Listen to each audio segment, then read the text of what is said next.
الرحیم۔ یہ جماعت پنجم کا اسلامیات کا لیکچر ہے۔ ہماری کتاب کا باب چہارم ہے اخلاق و آداب۔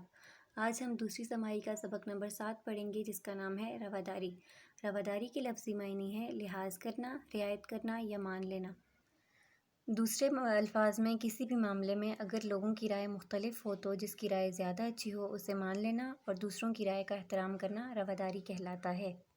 ایک شخص جو آپ کے نظریے یا عقیدے سے اتفاق نہیں کرتا تو اس شخص پر زبردستی اپنا عقیدہ یا رائے مسلط نہ کرنا بھی رواداری میں شامل ہے۔ یعنی کسی بھی معاملے میں کسی پر بھی زبردستی کرنا رواداری کے خلاف ہے۔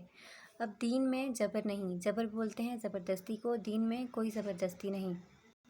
رواداری کے بارے میں ایک بات ضرور ذہن میں رکھنی چاہیے کہ اگر کوئی ہمارے عقیدے، ہمارے ایمان اور ہمارے مذہب کے خلاف رائے رکھتا ہو تو اللہ تعالیٰ کا حکم یہ ہے کہ ہم دین اسلام کا پیغام اس تک ضرور پہنچائیں۔ یہ پیغام حکمت اور اچھی دلیلوں پر مبنی ہونا چاہیے۔ کوئی اس کو پسند کرتا ہے تو اس کی مرضی، ورنہ اس میں کوئی زبردستی نہیں کرنی چاہیے۔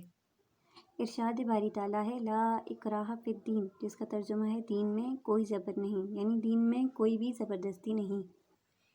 اسلام کسی دوسرے مذہب کے ماننے والوں کو زبردستی اسلام میں داخل کرنے کی اجازت نہیں دیتا اور ہر شخص کو اپنے اپنے نظریے کے مطابق زندگی بسر کرنے کی آزادی دیتا ہے۔ دیگر مذاہب اور عقیدے کے ماننے والوں کو اسلام کی دعوت دیتے وقت ہمیں رواداری کا اصول اپنانا چاہیے۔ یعنی اگر کوئی شخص ہمارے مذہب کے خلاف رائے رکھتا ہے تو ہمیں دین اسلام کا پیغام اس تک ضرور پہنچانا چاہیے، اور وہ پیغام ایسا ہو جس سے اس کو اسلام میں داخل ہونے میں آسانی ہو اور وہ خود اسلام کی طرف کھینچا چلا ہے، اور اگر وہ اس کو پسند کرے تو اس کی مرضی، ورنہ اس پر کوئی زبردستی نہیں کرنی چاہیے اور کہ وہ ہمارے دین میں یا ہمارے اسلام میں زبردستی داخل ہو، اور یہ رواداری کے اصولوں میں نہیں آتا۔ اور اگر ہم کسی کو اپنے اسلام کی دعوت دیتے ہیں تو اس میں رواداری کا اصول ہم ضرور اپنائیں گے۔ اسی سلسلے میں ارشاد باری تعالیٰ ہے وَجَادِلْهُمْ بِالَّتِي هِيَ أَحْسَنُ، جس کا ترجمہ ہے اور ان کے ساتھ اچھے انداز میں بحث اور گفتگو کرو۔ اب ہے نبی کریم صلی اللہ علیہ وآلہ وسلم کی رواداری۔ نبی کریم صلی اللہ علیہ وآلہ وسلم نے جب اسلام کی تبلیغ شروع کی تو آپ صلی اللہ علیہ وآلہ وسلم کو بہت سے مخالفین کا سامنا کرنا پڑا۔ آپ صلی اللہ علیہ وآلہ وسلم نے کفار مکہ کو نہایت حکمت اور اخلاق سے دین اسلام کی طرف بلایا۔ ہجرت مدینہ کے بعد جب اسلام عرب کے مختلف علاقوں تک پہنچا تو دور اور نزدیک سے لوگ قافلوں کی شکل میں مدینہ آتے۔ نبی کریم صلی اللہ علیہ وآلہ وسلم ان کو اسلام کی دعوت دیتے، جس کے نتیجے میں کچھ لوگ اسلام قبول کر لیتے اور کچھ ویسے ہی لوٹ جاتے۔ اسی طرح ایک دفعہ نجران کے عیسائیوں کا ایک وفد آپ صلی اللہ علیہ وآلہ وسلم کی خدمت میں حاضر ہوا۔ اس وفد میں عیسائی علماء اور مذہبی لوگ بھی شامل تھے۔ آپ صلی اللہ علیہ وآلہ وسلم نے ان کو مسجد نبوی میں ٹھہرایا۔ آپ صلی اللہ علیہ وآلہ وسلم نے پھر ان کو احسن یعنی اچھے طریقے سے اسلام کی دعوت دی جو انہوں نے قبول نہ کی۔ آپ صلی اللہ علیہ وآلہ وسلم نے پھر بھی ان کو اسلام قبول کرنے پر مجبور نہ کیا، بلکہ ان کو عزت و احترام سے رخصت کیا۔ آپ صلی اللہ علیہ وآلہ وسلم چاہتے تو زبردستی بھی ان کو اسلام کی طرف بلا سکتے تھے، لیکن نبی کریم صلی اللہ علیہ وآلہ وسلم نے رواداری کا اصول دیکھتے ہوئے انہیں مجبور نہ کیا، بلکہ اچھے طریقے سے ان کو عزت و احترام کے ساتھ واپس رخصت کر دیا۔ اب ہے صحابہ اکرام رضی اللہ تعالیٰ عنہ کی رواداری۔ نبی کریم صلی اللہ علیہ وآلہ وسلم نے اپنے صحابہ اکرام کو بھی ہمیشہ رواداری کی تلقین کی۔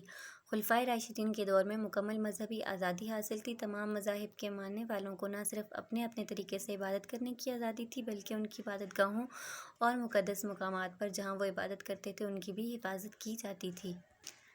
اس طرح حضرت عمر فاروق رضی اللہ تعالیٰ عنہ کے زمانے میں بیت المقدس کے عیسائیوں کو بتایا گیا تھا کہ ان کی عبادت گاہوں اور مقدس مقامات کی حفاظت کی جائے گی اور دین کے معاملے میں ان پر کوئی جبر نہیں کیا جائے گا۔ اسی طرح ایک دفعہ حضرت عمر فاروق رضی اللہ تعالیٰ عنہ نے ایک غیر مسلم بوڑھے کو بھیک مانگتے ہوئے دیکھا تو آپ رضی اللہ تعالیٰ نے ان سے پوچھا کہ وہ بھیک کیوں مانگ رہے ہیں؟ تو اس نے کہا مجھ پر اتنا جزیہ یعنی ٹیکس لگا دیا ہے جسے میں ادا نہیں کر سکتا۔ یہ سن کر آپ رضی اللہ تعالیٰ عنہ نے بیت المال سے اس کا وظیفہ مقرر کیا اور فرمایا یہ بے انصافی ہے کہ جن لوگوں کی جوانی سے ہم نے فائدہ اٹھایا بڑھاپے میں ان کی مدد نہ کریں بلکہ ان کو پیار و مددگار چھوڑ دیں۔ اور ملک شام کے فتح ہونے کے بعد حضرت خالد بن ولید رضی اللہ تعالیٰ عنہ نے اس بات کا خاص طور پر اعلان کیا کہ عیسائیوں کو ملک میں مکمل مذہبی آزادی حاصل ہوگی۔ اب ہمارے وطن یعنی پاکستان میں مختلف مذاہب کے ماننے والے لوگ رہتے ہیں، جن میں عیسائی، سکھ اور ہندو وغیرہ شامل ہیں۔ ان کی عبادت گاہوں کو محفوظ رکھتے ہیں اور وہ اپنی مذہبی رسوم و رواج اور تہوار بھی مناتے ہیں۔ ان کو مکمل آزادی حاصل ہے کہ وہ جیسے چاہیں اپنی عبادت گاہوں میں جائیں اور اپنی عبادتیں پوری طریقے سے پوری کر سکیں۔ ہم اپنے غیر مسلم پاکستانیوں سے لین دین اور میل جول بھی رکھتے ہیں اور یہ اسلامی معاشرے میں رواداری کی سب سے بڑی اور بہترین مثال ہے۔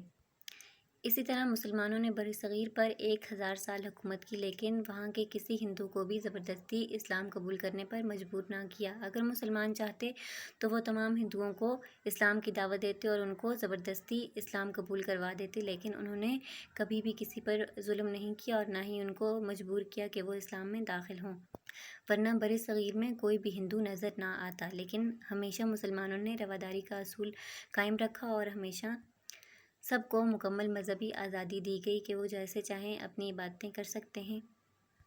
لیکن ہاں، رواداری سے یہ مراد نہیں کہ کسی اخلاقی یا معاشرتی برائی کو برداشت کیا جائے، مثلاً چوری، بدکاری اور کوئی بے دینی وغیرہ۔